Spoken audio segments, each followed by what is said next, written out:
thank you guys for coming. Really appreciate it. This is, I think, the first cooking demo we're doing here. Yep. First of many, hopefully. And so it'll be fun to get your feedback and response to the recipes and ideas and future demos, what you'd like to see. So my name is Faith. I'm Tony Quintana. I'm Gabriel. So I'm the plant-based eating program manager with Animal Protection of New Mexico. We're really, like Faith said, really excited to be starting this. Hopefully the first of many cooking demos in this kitchen. And so just a little quick intro about the plant-based eating program.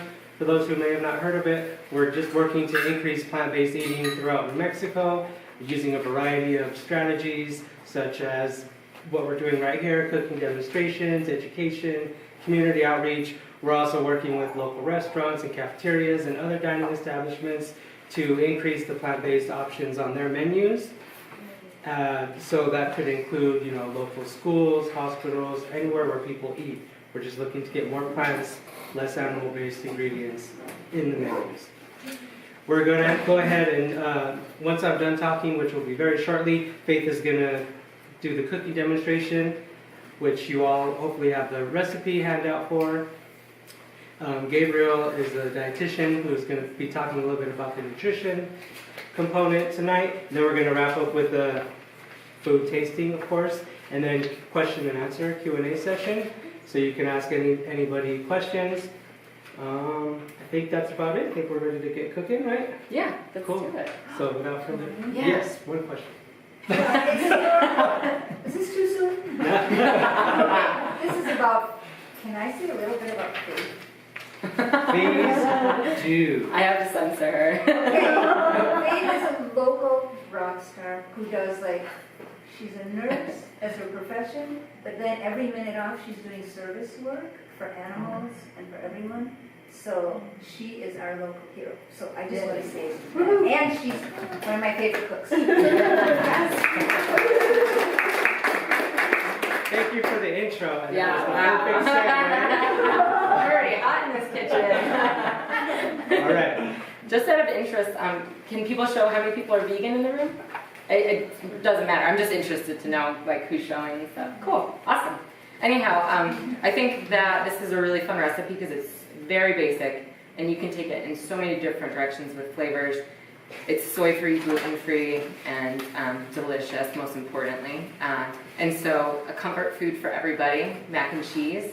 And it's all plant-based, so that's why I love this recipe. And so anyhow, we'll get started. I've been watching my water boil for a while now, and so anyone who showed up early has been watching me watch my water boil. So anyhow, I'm watching water boil still for more noodles, because we're going to do two different versions. And Cody, I'm going to have you keep an eye when you're done, just when the water boils, we'll throw more noodles in. So we're going to start with the basic recipe that you guys all have, and so the vegetables that are in this are potatoes, sweet potato, onion, and carrot. And seasonally, I like to do butternut squash, which is kind of fun, but I wanted to keep with the most basic. You show up at the grocery store, you can get these ingredients anytime. Or if you are short on time, these are things that a lot of people have in their pantries. So we'll go ahead and get started. I will say that for this recipe, I'm kind of obsessed with Vitamix. I think they should pay me because I use them constantly and always promote using it because it's a really great blender. They last forever. But if you don't have a Vitamix, that's okay. You can do this recipe. I just recommend soaking the cashews for the recipe, so you can soak them overnight, or a quick way is just boil water, throw them in, and let them sit for about 15-20 minutes. So it's not like you have to have this, but it's nice because it does a really good job. So I pre-boiled these vegetables so you didn't have to watch unless you were waiting here early. So I'm going to throw in a bunch of vegetables that I've already boiled here. So it's the potato, onion, sweet potato. And I'm going to do this twice, so I have twice the vegetables in here. So I'm going to make an educated guess and try to mix it up nice and even. You just want to boil until it's tender. You can put the fork in. I mean, you can't really overboil, but if you do boil it a lot, the potatoes will start to fall apart, but that's okay. And I do want to encourage, if you have questions as we go, just shout it out.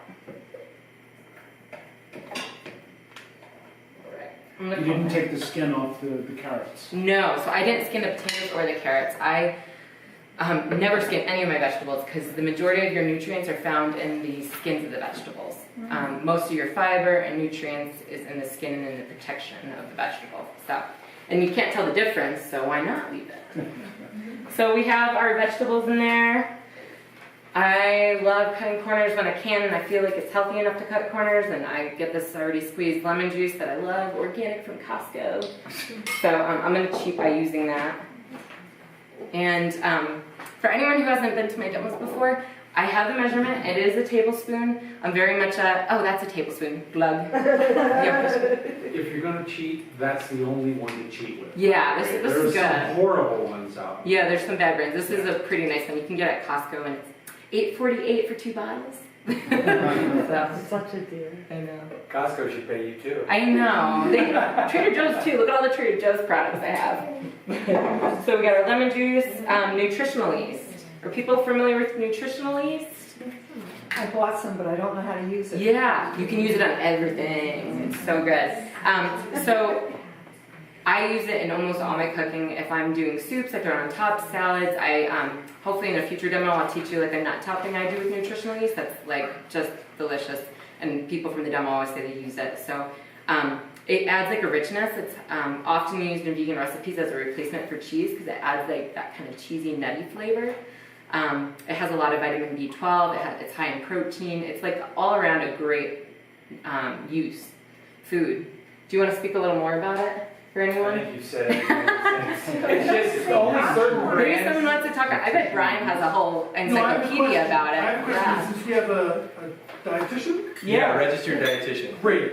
Okay, so should I put the nutritional yeast into my Instant Pot for soup at the end? Or if I put it in at the beginning and then I cook with it, am I destroying that B12? That's a good question. Never really been sure about when's the right time to put it in. Yeah, I don't think B12 gets destroyed because, you know, people hawk animal products because, of course, that's one of the main things that we're missing in a vegan diet is B12.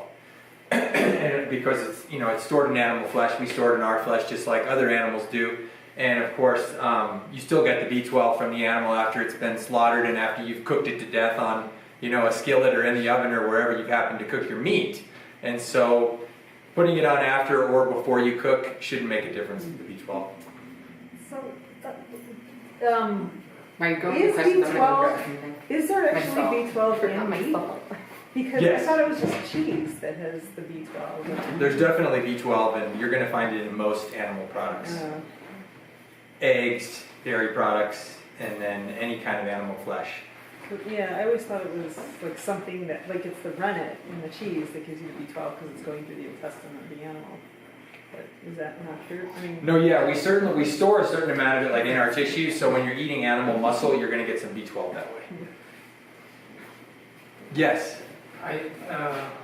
As far as I know, Red Star is the only nutritional yeast that has B12 in it. Yes. It's added to it. Yeah, so just like a lot of our- in all nutritional yeast. Yes, so if you're buying it in bulk at Sprouts or Whole Foods, those kinds of places, you can buy nutritional yeast in bulk, as compared to this, which is made by Red Star and sold in a friendly little container, right? And it'll say right on there B vitamins. And yes, Jim is correct. It's only because it's been fortified with B12 that you're going to get B12 in something like nutritional yeast.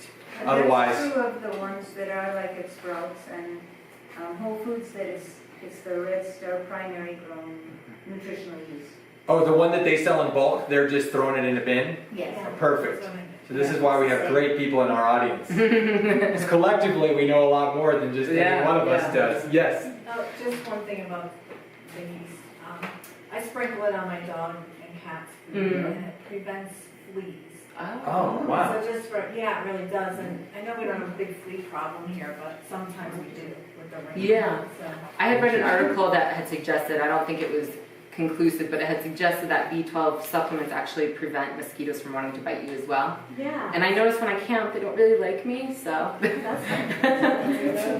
there's my scientific proof. And for this person who has like nutritional yeast but doesn't exactly know where to start with it, popcorn is a beautiful Yeah, that's a good place place to start with. If you sprinkle it on popcorn, you will be so happy. It is wonderful popcorn. Yes. So I have a long-standing argument with a vegan friend of mine. He takes supplements, and I say vegans don't eat supplements if you eat fermented foods. Am I full of shit, or is he? Well, that's a good question. Great question. We have that question. Yeah. Did you have a different question? My question is, Oh, hear the does question. fermented food have B12? Because my theory is that vegans can get B12, and I have a vegan friend who says, no, we have to take supplements.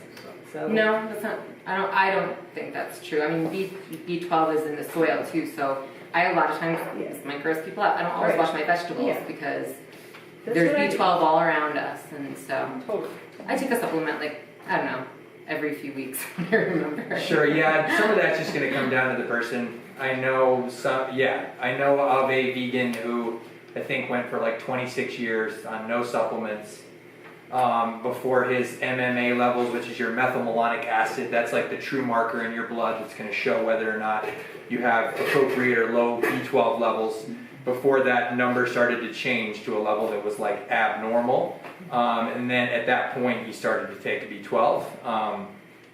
If anybody's going to be a vegan for a very long period of time, right? The best recommendations out there from, if you're looking at the research, are going to be just to take a supplement. It's very cheap and it's not bad for you, right? And so that being said, I can't speak to whether or not you can get enough of it from not washing your vegetables or maybe eating fermented foods. I don't think there's like high quality peer-reviewed scientific information available that may be possible. Now I'm not saying it's impossible, but there's just not science that demonstrates that it would be a good idea from like a research perspective to go for many years as a vegan without supplementing B12. But like I said, you could always do your blood work regularly. Yeah, I and did as long it. as those numbers are showing up normal, They're fine. and your homocysteine is normal as well, because low B12 can be something that can affect your homocysteine levels. And so, but if all your blood work looks good, then that's going to be the primary thing that'll tell you whether or not you need a supplement. Mine's normal, damn it. The only thing about me that's normal. But let's go back to Faith, because I don't want to because we're going to do question and answers at the end as well, and I don't want to take too much time away from the cooking demo. No, it was perfect because I had an emergency salt issue. I had to find salt, so that worked out great. Did you want to say something real quick before we go on? Oh, well, just that I also read studies that said that even people who do eat animal products are low on B12. Yes, especially as we Soil age. is so depleted and an older population. And that's why So not it's not washing just the vegetables vegan probably issue. is not enough, because our soils are so depleted. Yeah. And yes, and as we age, because our acid levels go down in our stomach, and we need acid to activate something called intrinsic factor, which then helps us absorb the vitamin B12 in foods. Many older people, their B12 levels tend to go down and down over time. And so that's why it's, generally speaking, just a good idea to supplement it, because supplements are one case for B12 where it's going to be more bioavailable or more easy for your body to absorb when you get it from a supplement as compared to getting it from whole foods, like getting it from animal products. And how much B12 do we need in a day? Generally speaking, I think it's good to just, if you have because they come in such high dosages, about 2,500 milligrams, or micrograms. Sorry, B12 is in a very small equivalent. A microgram, which is 1,000th of a milligram, 2,500 per week, or about 500 per day. And it'll be hard for you to find anything less than 500, in one pill, just because they put so much of it in. Really, you probably could do on less than 500 a day, but 500 a day is good. Apparently, if you do a 1,000. serving of this, you get 1,000% of your daily. One serving of this is 1,000% of what's recommended. There's a lot of vitamin B in the nutritional yeast. All right, so we'll go back to the recipe and we'll keep moving. So we got our vegetables in, lemon juice, nutritional yeast. We love that nutritional yeast. I could talk about it all day. So raw cashews. We've got some raw cashews here. It doesn't matter if you use cashew pieces or whole cashews. I do recommend the raw. I would say about the cashews, like I said, you can soak them ahead of time, and that, if you have a less powered blender, helps to blend it better. Or you could boil some water, have them with boiled water. Otherwise, if you have a high powered blender, you don't need to.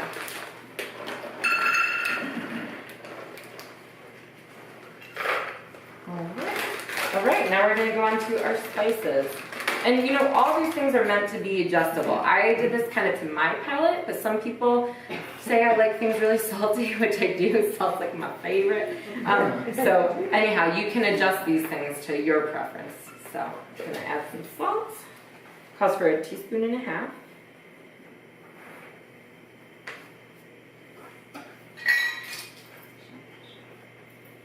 This is really hard for me measuring. I think I just heard Ray say she measured. Okay, we'll do a little bit of garlic powder. 1/4 teaspoon. Oh, and I was just about to do a half. That was about to be real garlicky. Yay.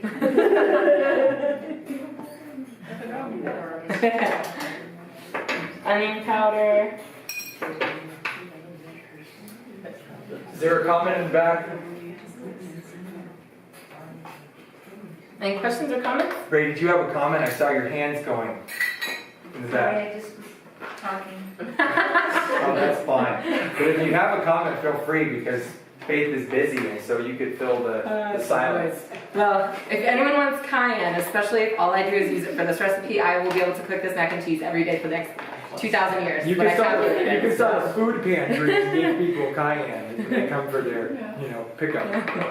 All right, so we got all of our spices in now. Now we just need some water in there. So, I love using vegetable juice from the boiling. So I saved the boiled water. However, I did find in this recipe, because of the sweet potato, it tends to make it a little sweeter, the mac and cheese, if you use it. So if that's something you don't mind, you certainly can. I felt like I'll just use it for something else and just keep this like more macaroni based. Yeah.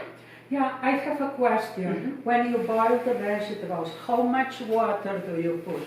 It really doesn't matter, just enough to cover the vegetables. Well, because, just to cover the vegetables. Yeah. Because I was told that the vitamins of the vegetables, they go into the water. And that's why I do save the water, and that's why I do use it. I just, for this particular recipe, it tends to make it sweeter again because of the sweet potato. So, Yeah. but I saved it, even here at the demo space, I'm like, I'm gonna use it for something. Like, I hate waste, and that's where all the vitamins do go when you boil. You could just steam them if you don't want to lose Let's them. see. Yeah. So I'm gonna add some water. So the reason why it says a cup and a half to 2 cups is because it depends on how thick you want it. And I find that when you put it on the noodles initially, it can be kind of thin. But especially after you put it in the fridge, and if you're gonna have leftovers, it thickens up. So I tend to make it a little more on the thinner side because I want it to cover the noodles really well, and I like having that cheesy sauce everywhere. So it just depends on where you want it. And also, like, if you decide to take this recipe and use it as a dip, you probably do a cup and a half instead of 2 cups of water. So.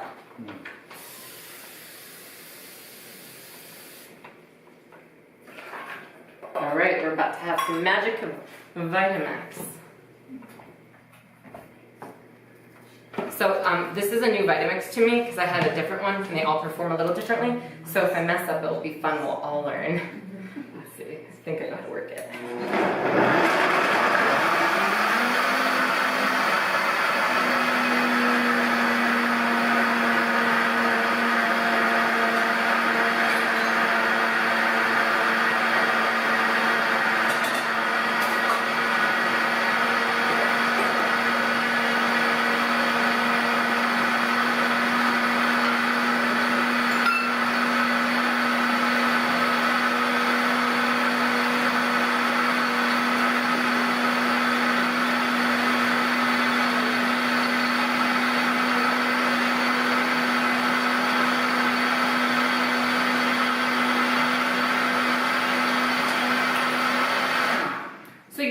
Want to get it blended well because you want the nuts to blend, and I'm sure it looks nice and creamy.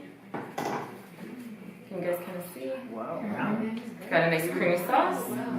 So I'm just gonna start pouring it on.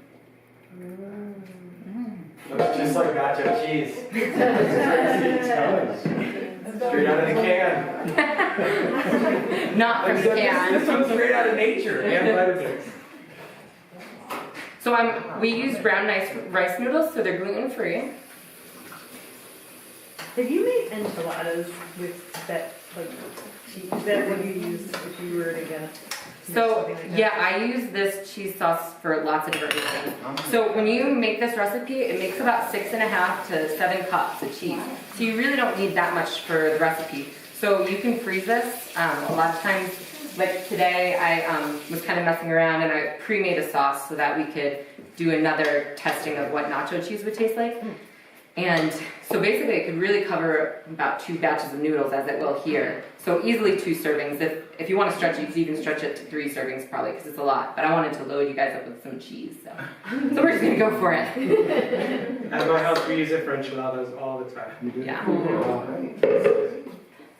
Faith, you got us started on this, and we always have at least 4 containers In the freezer. So it's great because you come home and you throw it in the water to start defrosting it, and then once it's defrosted enough, you can kind of break it out, put it in a pot, and as soon as you warm it up, it reconstitutes really well, and you just make your noodles. So I always have this in the freezer.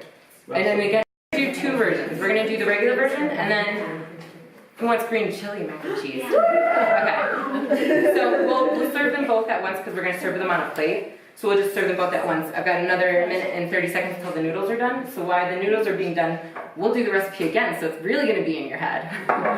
So we're gonna make the same recipe again. So I've got my vegetables. You should ask who doesn't want green chili. It's an easier question. It's easier to count.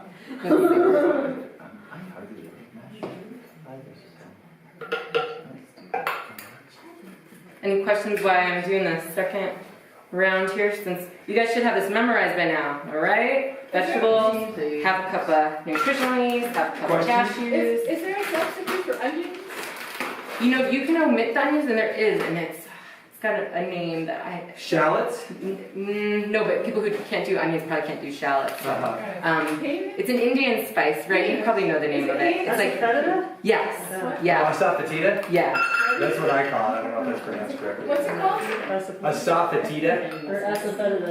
Asafoetida. Otherwise known as the devil's dung. Asafoetida, it's actually a legume, but it's an Indian spice. It smells kind of bad Asafoetida. if you open up the container of it, but it's got a good taste. It's got a good flavor. Yucky. I got some stuff called hing, H-I-N-G. H-I-N-G. And it's a spice? It really stinks. Okay. I'm not familiar with It hing. might be the same with onions.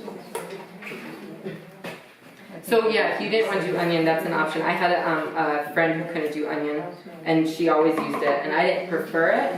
And it is stinky, but it is very similar to onion in a recipe for flavor. Or there's fenugreek also. So it really is asafoetida that we're talking about.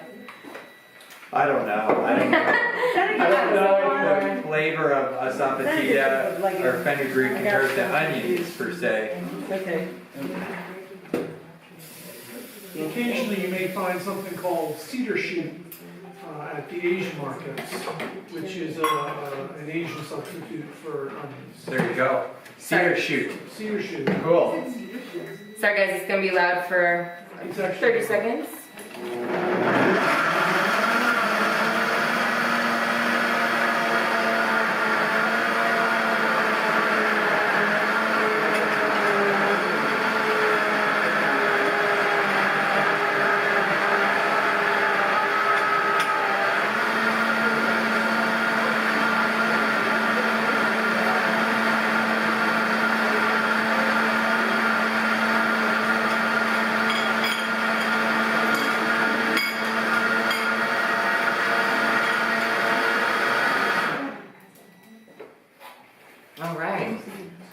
So if you guys want to start serving over here, Looks like and just a putting the big serving on a batch. plate. 20? Am I gonna be on this side? Yeah, so Or we'll on do the 20 corner? plates. So do a half of this one, and then we're gonna do another half. So you can be pretty generous because you can spread it out.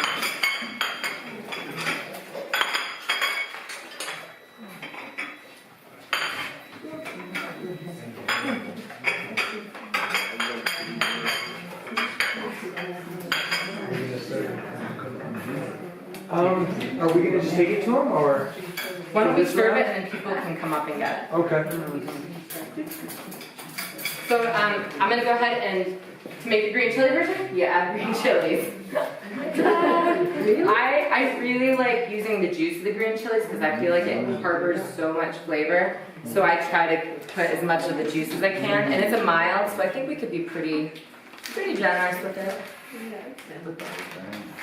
What the heck? Let's really go Do you for blend it. that in or do you leave I it do a chunky? light blend. That's why I blended it sufficiently.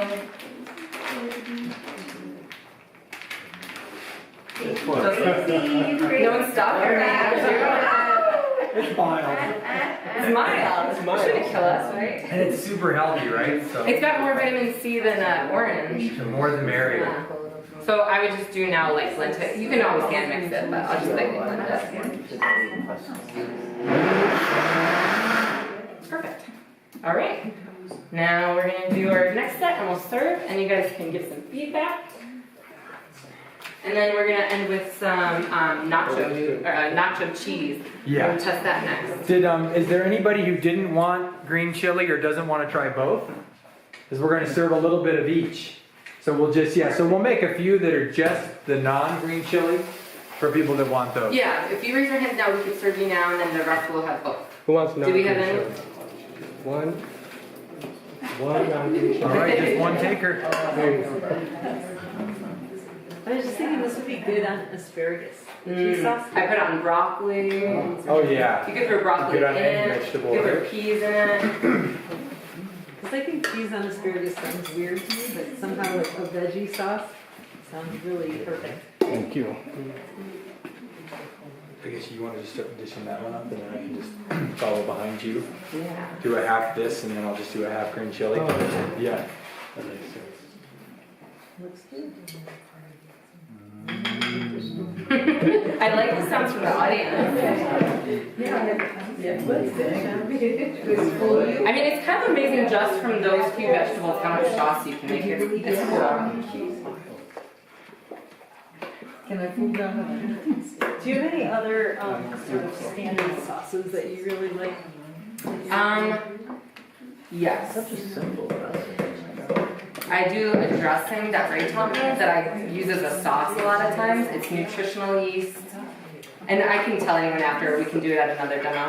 But it's pretty basic. It's actually a salad dressing, but I have put it on like warm quinoa or warm rice, and it's really good in all the ways. Is that the But it's pesto thing? And it's nutritional yeast, Bragg's amino acids, apple cider vinegar, olive oil, and water. So it's those 4 ingredients, or 5 ingredients if you count water. And Very not dish. oil free.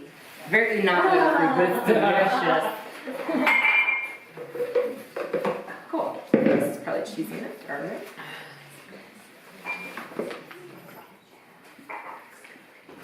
Can probably just pass these out. Hey, so you're gonna be doing these every week? Only if you promise to keep my dishes out there. Oh, I heard it. You're up front, so you're gonna get. You can serve in the back. Do we have Dish out of both? I think it's one of these. Yes, it's half and half. Yeah. Faye, Yes. you said nutritional yeast, Bragg amino acids, olive oil, what was the fourth thing? Water, apple cider vinegar. And it's 1 cup nutritional yeast, That's good for you. 1 cup olive oil, and the rest are all 1/3 cup. And you can put less oil in it. And I usually do more like maybe 2/3 a cup or 3/4 a cup of olive oil, but that was the original recipe. I'll give these to you. Did we have 20 plates out or no? There's a couple more napkins for these here. Hey Tony, did we have 20 plates out or? No, we're gonna have to dish out a few more plates. Okay, cool. I think I counted what was it, about 16. Okay, so about 5 more or so. But one of those We're close though. the green chili just kind of light. I would say 2 tablespoons salt. Yeah, a little more salt. You're just like me, Jackie. Well, if you want to like imitate them, the Kraft macaroni and cheese. Right.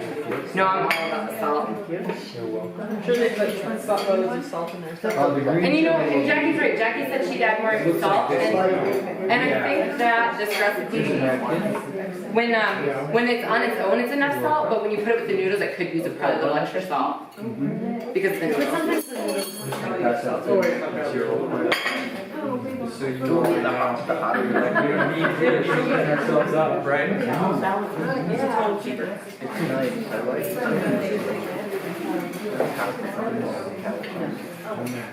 very nice. Good? Good? Yeah.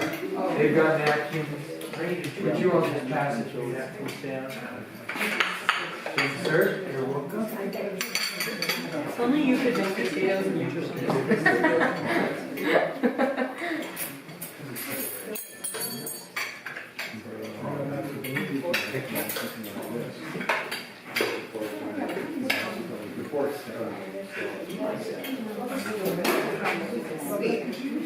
How many more folks need a plate?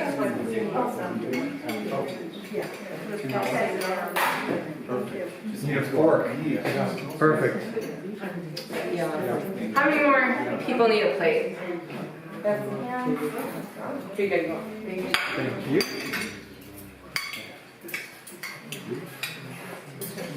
Thank you, Tony.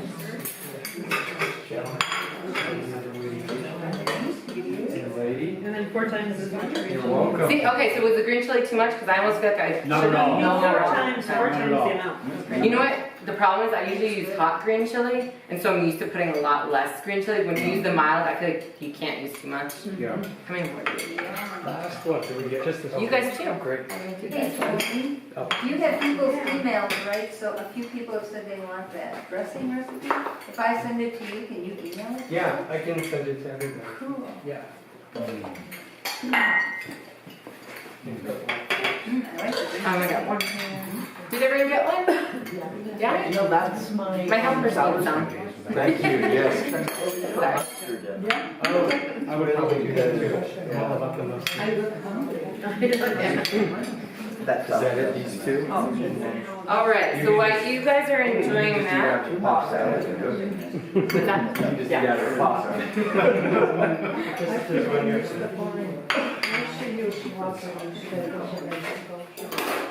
So while you guys are doing that, I'm just gonna quick talk about some alternative versions that I've included on the bottom.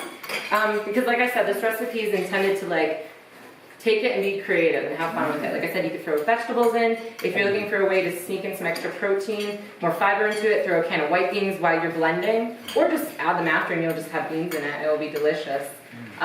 You can add tofu in. I mean, these things just kind of blend in and will absorb the flavor. Won't alter it much, except for it'll add more protein and fiber and those sort of things. Especially if you're looking to make it like a one-stop dish. Another kind of fun thing I sometimes do is if like I roast some cauliflower, I'll put Frank's Red Hot sauce in it, and then it's like a buffalo dip. It's a buffalo cheese. Let's see. Initially, when I started doing this recipe, before I went like kind of more or less processed, I used to put earth balance in it or some kind of vegan butter, and that will kind of increase the indulgent flavors. So like if you're gonna go and try to convince people to be vegan, you might scoop in some butter, some vegan butter. Especially for people who have not necessarily had the real flavors of food. They can't appreciate it always. And so today, the next thing I'm gonna demonstrate is a way you can kind of make it into a nacho cheese. Real easy. I'm such a cheater. Taco seasoning. I'm just gonna add taco seasoning, and that's it. And it makes it taste like nacho cheese. Wow.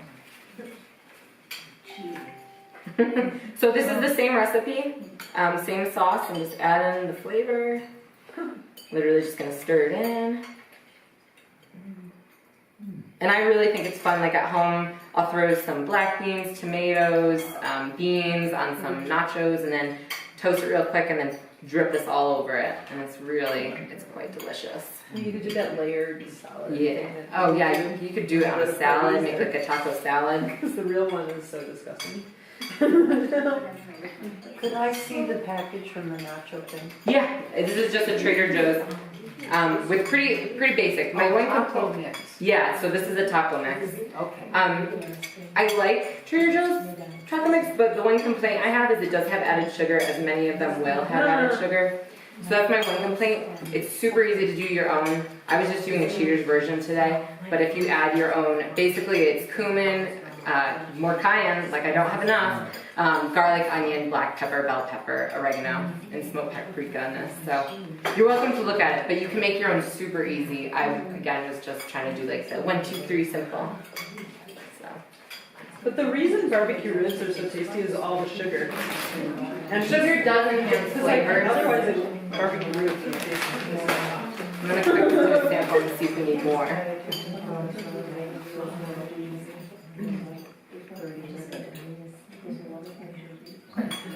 I like it. I'm gonna add some dash more.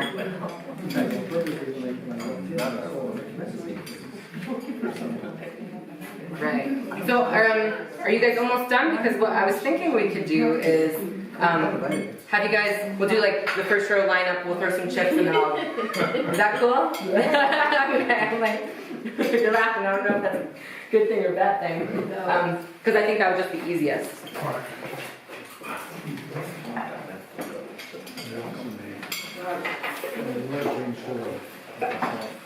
So what do you put on your nachos, black beans and tomatoes? Yeah, I throw black beans, tomatoes, oh, don't forget avocados. Avocados, cilantro, oh man, corn.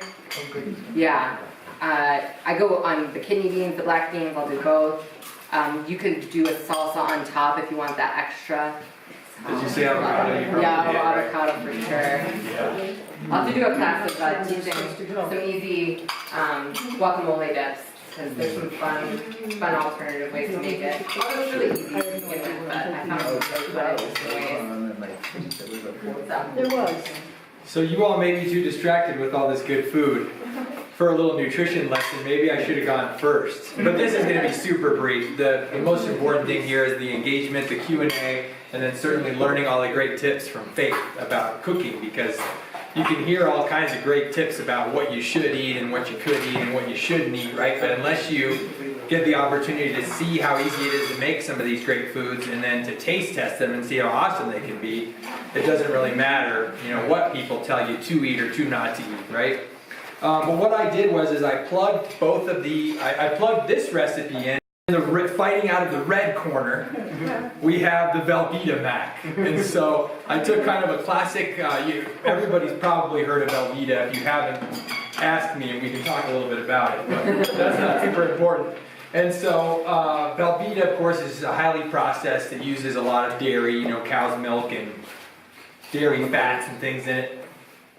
And I plugged them into some nutrition analysis software so that it could spit out these, you know, nifty looking little nutrition facts labels like you'll see on the back of any food that you might buy at the store. And then of course these can kind of be confusing because it's just all these numbers and it's like, ah, that's overwhelming. So I tried to just throw a couple of little nifty circles around things to make it easy to highlight a few things. But you can see Faith's Mac-n-Cheeze. And to make this a little bit more healthy on the right, I even used whole grain mac, just like we're using on the left. So that added some nutrients and stuff, some fiber. So you're going to see some fiber at the bottom. I only highlighted fiber on the APNM mac. You can see there's 8 grams of dietary fiber compared to only 4 in the other recipe, and they're getting all of that fiber from the whole grain pasta that I threw in there in the recipe. But you can see this recipe has a third of the total fat. It's got almost a tenth of the saturated fat, and saturated fat being the kind of one of the more dangerous fats, you know, saturated and trans fats.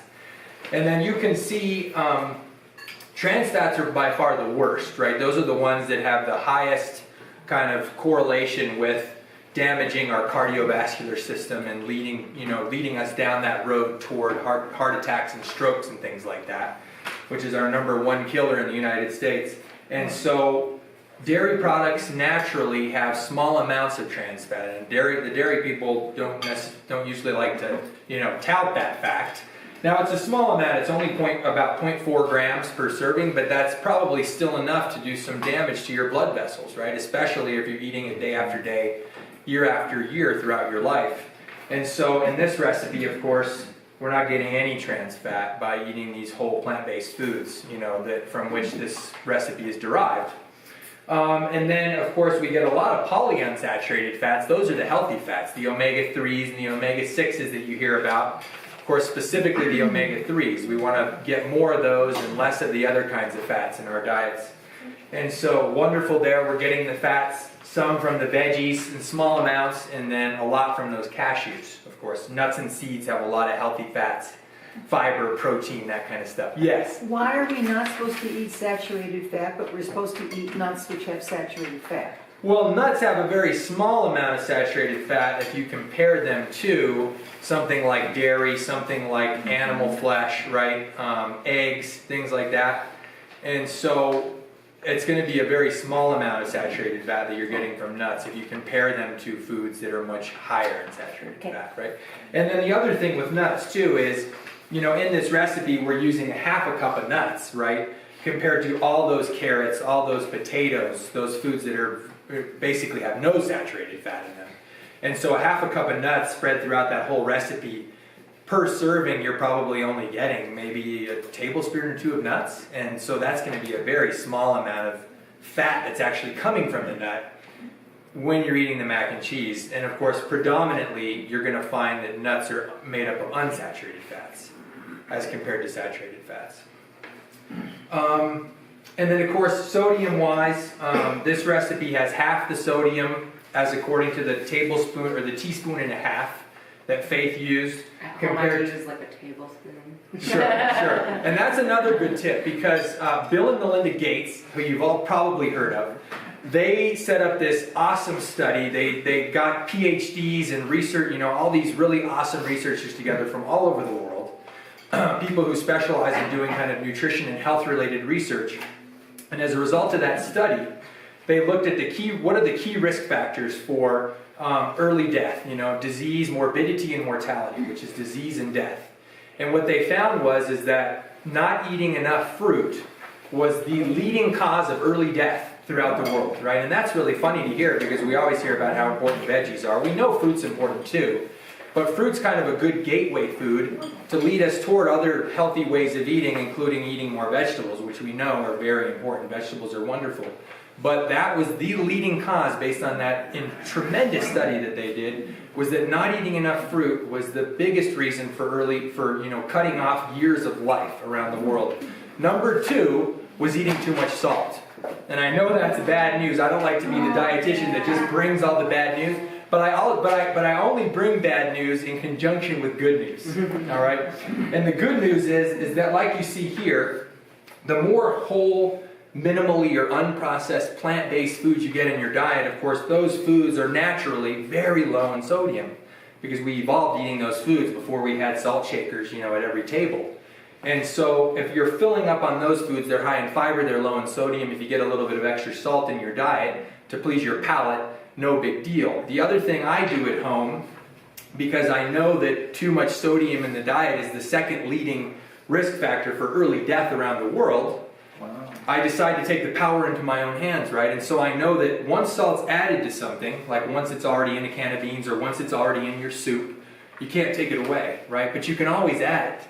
And so I don't use any salt in my actual recipe cooking, making a sauce, making a dressing, making a soup, whatever it may be. I just wait until the recipe's all ready to go.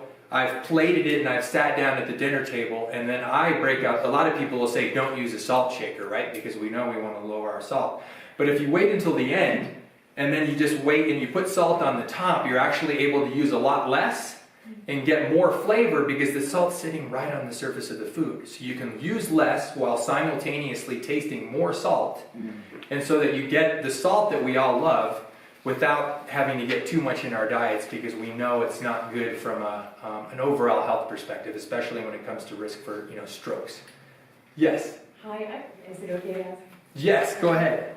On this subject of salt, because like you, I stopped using salt almost completely, although recently I started using Himalayan sea salt, blah, blah, blah. But then I came across the thing about the lack of iodine, that iodine is really important in for our health, and so I finally went out and bought this big giant thing of iodized salt because I hadn't had iodized salt in quite a long time. And I started becoming concerned. I think it has to do with brain cells. And of course, looking back when we saw more diseases of deficiency, we see more diseases of excess now. We get too much of most things in our diets. But that's what led to those goiters that you'd see on people, was iodine deficiency. Of course, that's very rare, but iodine is a concern, and so you can get some iodine, of course, from just using some iodized salt.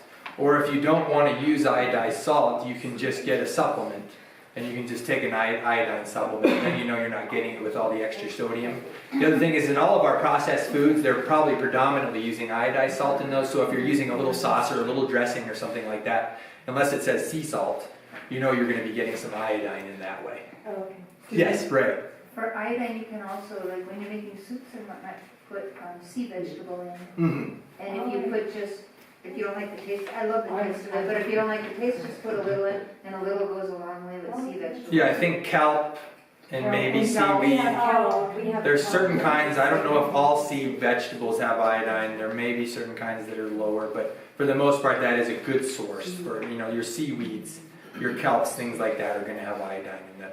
Does Yes. anybody make iodized sea salt? I don't know off the top of my I head. thought I'd seen it. It may be around. Yeah, For the most part, like this sea salt, unless it says something like, iodized, most of the time the sea salt's just going to be sea salt and it's not going to have, I don't think, any naturally occurring iodine. If it is, it'd probably be in very, very, very small concentrations. So it'd be better to use an iodized salt or just to take a small supplement, to make sure that you're going to get some iodine in your diet, or to get some sea vegetables, some of those sea greens in your diet. And then on the back, I included a couple of other things. These were things that I learned before I even started. I went back to school when I fell in love with nutrition and adopted a plant-based diet to become a registered dietitian, so that I could spread the good word for the rest of my life about, how good plants are for our bodies and for the planet and for the animals.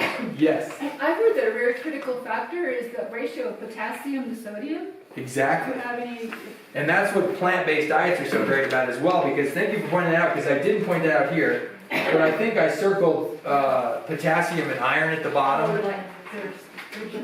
What was that? Oh, the ratio on the Velveeta one is Oh yeah, it's bad, right? double the sodium. And But yeah, and so we're going to get our potassium whenever we're eating fruits and veggies and whole grains and beans and stuff like that. And so the more of those plants you can pack in your diets, that's going to kick that potassium way up. And then of course, like I say, those foods are also naturally low in sodium, that it's going to help us prevent from having so much sodium and not enough potassium. So not to be a bummer, but the big thing that seems to be missing is the calcium in this. Sure, yeah, and so calcium's another issue, right? Yeah. Perhaps by From the spinach in. It'll make it oh green. yes, yes. It'll make Now it green, but it Yeah, won't taste that's like what I'm that. thinking. we have that minimum of, I think it's generally 1,000 milligrams of sodium for the general person, and then I think those needs increase a little bit for pregnant and breastfeeding women to maybe 1,200, and maybe for adolescent girls as well. But the general recs are right around 1,000 to 1,200. Those recommendations vary depending on what country you're in, so a lot of other countries don't recommend that people have that much calcium in their diets, right? Some of that may have to do with the fact that we have a very powerful dairy industry in this company, and we know that dairy foods are high, rich sources of calcium, and that's one of their big selling points from the dairy industry, right? Is that you need to get that calcium from cow's milk so you can build strong bones. But of course, if we look at the body of literature, the body of scientific evidence, that just doesn't hold up. There's no good research that shows that eating a lot of, dairy from cows is going to protect you from osteoporosis, is going to protect you from breaking your bones throughout life, is going to protect you from some of the common breaks like the hip fractures and the fractures of the larger bones. The studies don't show that dairy protects you from that. And so the best thing you can do is to eat a plant-based diet. And to do weight-bearing exercises, because when our muscles have that weight-bearing exercise, whether it's walking, whether it's running, jogging, whether it's weightlifting and strength training, that's going to be the best way to force your body into that remodeling mode, where your bones are forced to rebuild themselves. And that's going to be the best way that you can prevent the breakdown of the bones that lead toward osteoporosis over time. And then, of course, the dairy industry will claim that dairy is the most bioavailable, meaning best absorbable form of dairy out there. And the truth is that's just not true. If we look at some of our dark leafy greens, spinach, but especially things like kale and collard greens, the only problem with spinach is it's a vegetable that's high in a compound called oxalates. And the oxalates are calcium binders. So when you eat the spinach, because it's high in calcium, but it's also high in oxalates, those oxalates are going to prevent some of the absorption of calcium in your gut. If you look at dark leafy greens like spinach, like collard greens and kale that are also rich in calcium, but don't have as many oxalates in them, that helps them to be actually, they're about 50% bioavailable, so you get like a 50% absorption rate from of the calcium in those other dark leafy greens that are lower in oxalates compared to only about a 30% absorption rate from the calcium in dairy. Does cooking spinach reduce the oxalates? That I don't know off the top of my head. Lemon juice would break it. I've heard lemon juice breaks down the oxalates. Okay, so maybe citrus is a good idea. That's not to dissuade anybody from eating spinach. It's still a wonderfully healthy food. It's full of all kinds of wonderful nutrients. It's just, if thinking about bone health, especially as we age, if you can squeeze a few of those other dark leafy greens like collards and kale into your diet that are lower in oxalates, you may get a better absorption rate of, or just kind of maximize your absorption rate of calcium. So is rhubarb bad for bones then? Is rhubarb really high in oxalates? Yeah. Oh, yeah. Yeah. It is. It is very high. Just because something's high in oxalates, I don't think that necessarily makes it bad for bones. It's just going to perhaps limit the absorption of calcium to some extent, right? I just wanted to mention too, one of the alternative options was to add tofu, and that's going to have calcium, which is a... You know, I always thought soy has a lot of calcium, but I've been using, the Trader Joe's soy milk, and it has almost no calcium in it. Like the it has to be almond milk, fortified it's with added, right? The stuff that they actually add. I mean, if you get the milks where they add calcium, it has more calcium even than milk than cow milk. But because I was making yogurt out of the recommendation of you guys, but now that I'm postmenopausal, I do actually have to think about calcium, and I always thought this was BS before, but I have had my injuries, and so Instead of adding water, get a fortified milk and add it. It'll make it creamier. It'll be very similar taste if you want to put calcium in it. Yeah. Like I know that the almond milk I notice is like super high in calcium. But then that Trader Joe's soy milk I thought would be high, and it's not. Cool. Well, so that being said, I don't want to take too much of your all's time. There was some information on the back, but I won't go into that unless people have specific questions. We have no idea what that chart is. Sure. Well, this is just another representation of why plant-based diets are so important for our health. You all know we have an obesity epidemic in this country. We also just have a chronic disease epidemic, diabetes, obesity, heart disease, things like that. This just shows per pound of food how many calories are in each of those food groups. Okay, so vegetables are the lowest. You could eat a pound of veggies, about 100 calories per pound. If you drank a pound of olive oil, you're not going to do that, but it's just to create a comparison, it's to standardize it, right? A pound of any of these foods, you get about 4,000 calories. Or if you ate a pound of lard, whatever your fat of choice is. And so that's just to show, this isn't to say you shouldn't eat foods on the right of the graph, because nuts and seeds are about 3,000 calories per pound. We know those are wonderfully healthy for us, lots of protein, fiber, antioxidants, other vitamins, protein, right? But we just want to be aware of the portion sizes of some of those foods. But if you look at the foods in green, vegetables, fruits, unprocessed complex carbs, those are all your intact whole grains and root vegetables, things like potatoes and sweet potatoes. And then legumes, beans, split peas, and lentils. You can basically free feed on all those foods without having to worry about gaining weight, right? Science shows that that's why the arrow comes down at 550 calories per pound. Some pioneering research from Penn State University from a professor named Dr. Barbara Rolls. She's done all this work in this concepts of calorie density. And she's shown that naturally, if people average about 550 calories per pound, you see the lowest incidence of overweight and obesity. They just tend to be healthy weight.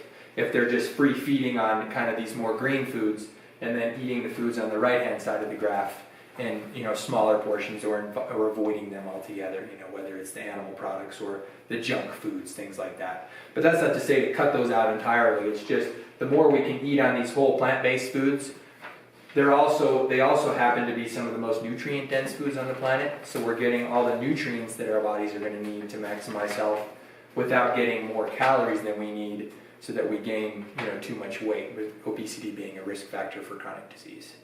And then this is just a nice kind of a placemat representation of how to easily take something like this, which doesn't really show me how to eat, and actually put it into a plate. And what does CC stand for in this chart? That's just complex carbohydrate. Thank you. Yeah, but those are just going to be all your intact whole grains. If I take a wheat berry, which is a whole grain wheat, they're called wheat berries before we grind them up into flour, and I turn it into whole wheat bread, I move over to that proc CC, which is right under that 1400 calorie. And so whole wheat bread, just like whole wheat berries, they're good for us. It's a whole grain. But because I've ground it down into flour, I've changed the surface area of that grain, I'm able to pack more calories into less space. And whole wheat bread, I could eat a pound of wheat berries, just with some berries on top, or, you could eat it savory or sweet, kind of like oatmeal. Or I could eat a pound of wheat bread, even if it's 100% whole grain wheat, 500 calories compared to 1400 calories. So that's not to say don't eat whole wheat bread. That's just to know. A lot of people love bread, and they think, I'm doing something really good for my health by eating whole grain wheat, and that's true.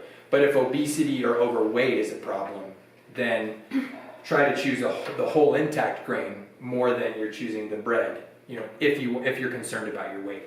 If you're just trying to maintain weight, or if you're wanting to gain weight, then you're wanting to pack more of these foods on the right-hand side of the graph into your diet, to make sure you're getting the calories that your body needs. Any more questions? Yes. Yeah. Is fish included with the animal products? Yeah. So animal products kind of average around 1,000 calories per pound. Some are going to be a little bit less, the leaner cuts of meat. And then some are going to be more. Any of the really fatty kind of animal products are going to be more than 1,000. They just average about 1,000 calories per pound. Whether it's any kind of meat, generally dairy foods, and then generally, your eggs, stuff like that. Yes, you had a question. Yeah, I was told to stay away from sugars, Sure. not only of white sugar, but from other products that they turn into sugar, like Yes. bread and pasta and all these things. And then I really wonder what I should eat, because pasta and bread are some of the things that we put the sauces and all the veggies. Sure. Yeah, so generally speaking, if you're adopting a plant-based diet, you can't, most people, unless they adopt what we call a fruitarian diet, some of you may have heard of fruitarians, where they basically just eat fruits. Sometimes they'll supplement with some nuts and seeds and like some oil, because fruits are so low in calories that you have to eat a lot of fruit to get the calories that your body needs. But all these foods that are in green here are going to turn to sugar. They all have carbohydrate in them. The thing is, there's a difference between white flours or white sugar and something like brown rice, right? A whole intact grain, or legumes, beans, or potatoes, things like that. They have all that fiber that comes with the carbohydrate. And the fiber helps prevent a real rapid absorption of those sugars into your bloodstream, so that you don't get those spikes in blood sugar, which will lead then to those rapid dips in blood sugar, which can be dangerous. You don't want your blood sugar to be super high. You also don't want your blood sugar to be super low. But when you're eating all of these high fiber foods, these foods, in study after study after study, have been shown to be very good for blood sugar control, as opposed to being detrimental for blood sugar control. And so just because something turns to sugar, that doesn't mean it's unhealthy. Because glucose is the most basic form of sugar, and that's the primary source of energy that our body uses to do the work that we do on a daily basis. Moving around, cooking, working, thinking, that's all glucose. And so our bodies need sugar to do all of our life functions, right? It's in this kind of it's a primary nutrient that we use for energy. And so it's just, what sources are we getting those sugars from? There's more healthy, kind of more natural sources, and then there's more highly processed sources. And in general, the more natural whole sources of carbohydrates are going to be more health promoting. But just because something turns to sugar doesn't make it bad. I'll just say real quick, if we have more questions related to the recipe and the ingredients, otherwise maybe I'll start cleaning up and people can address individual questions. That's what I was gonna say. Yeah. Happy to wrap up Because in we a have minute. lots of nutrition questions and a lot of recipes will bring up different nutrition aspects. This wasn't meant to cover everything. Otherwise, we're just going to book you for a whole separate thing. Question, did you use